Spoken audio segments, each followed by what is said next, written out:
सोते जागते हर समय हमारे अंदर एक पीड़ा बनी रहे, तब विस्मरणेन परम व्याकुलते थी।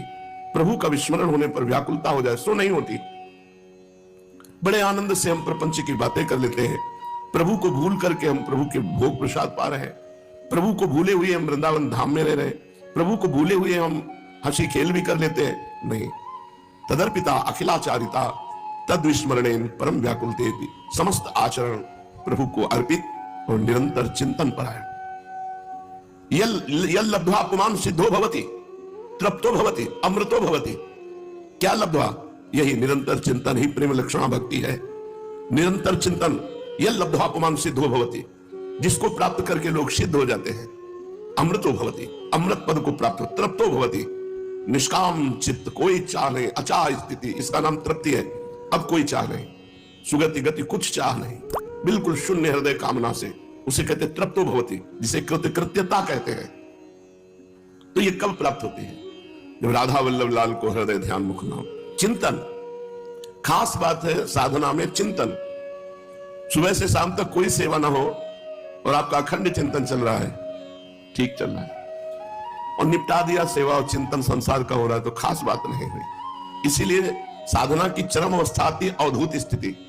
पढ़े हैं तो पढ़े, भगवदाकार चिंतन, मल में पड़े हैं, सोच जाने की भी फुर्सत नहीं, निकल रहा है तो निकल रहा है, पड़े उसी में लौट रहे, गाढ़ भगवत चिंतन, शरीर का होश रहे, ये आखिरी स्थिति है।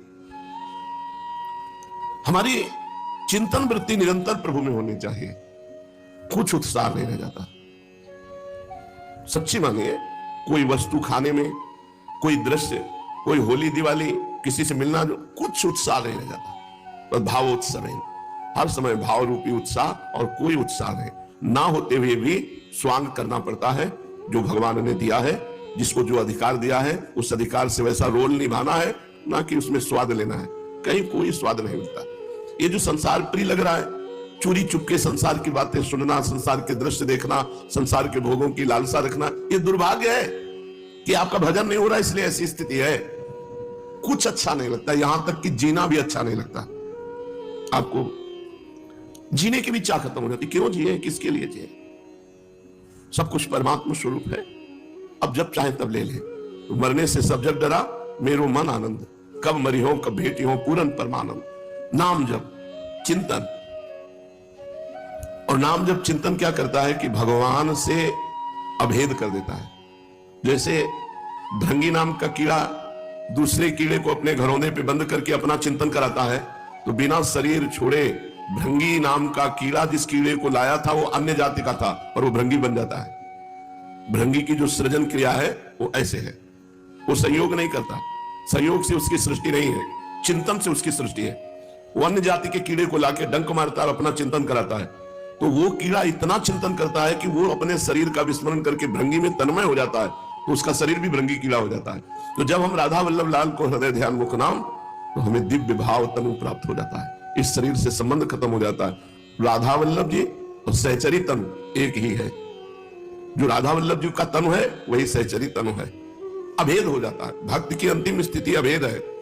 अभेद स्थिति इस तरह नहीं कि मैं ब्रह्म हूं, ब्रह्म नहीं, माया नहीं, नहीं जीव नहीं काल, अपनी सुधि ना रहे, एक रहे नंदलाल।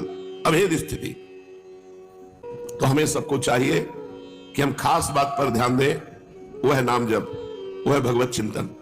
हमारा नाम जब चल रहा है तो होली लीला बढ़िया, नाम जब चल रहा है सेवा बढ़िया, नाम जब चल रहा है व्यवहार बढ़िया, नाम जब नहीं चल रहा तो सबका फल जो मिलना चाहिए वो तो मिला नहीं।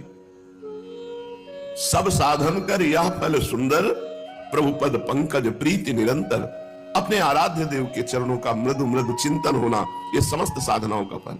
राधा वल्लभ श्री हरि, राधा वल्लभ श्री हरि। ये अंदर चल रहा है, देखो कितना आनंद आपको मिलेगा।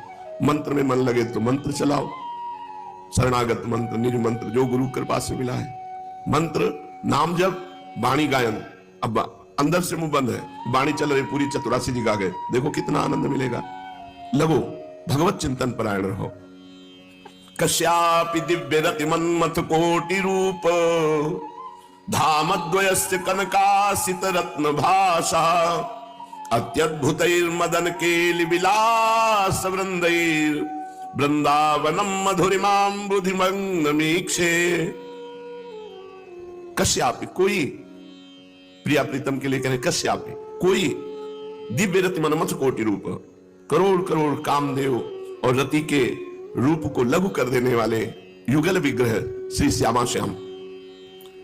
एक की कांति स्वर्णिम है और दूसरे की कांति नीलमणि जैसी है। दोनों प्रिया प्रीतम वृंदावन में काम के लिए अर्थात प्रेम के लिए विलास आदि के माधुर्य रस में निमग्न है। जहां प्रिया प्रीतम विराजमान है, जिनके श्रेयंगों की कांति स्वर्णिम और नीलवर्ण है, जो निरंतर प्रेम क्रीड़ा परायण है, ऐसे वृंदावन का मैं दर्शन करना चाहता हूं। ऐसे मैं दिव्य वृंदावन को देखना चाहता हूं। श्रीपाद करे जहां हमारे प्रिया प्रीतम विराजमान।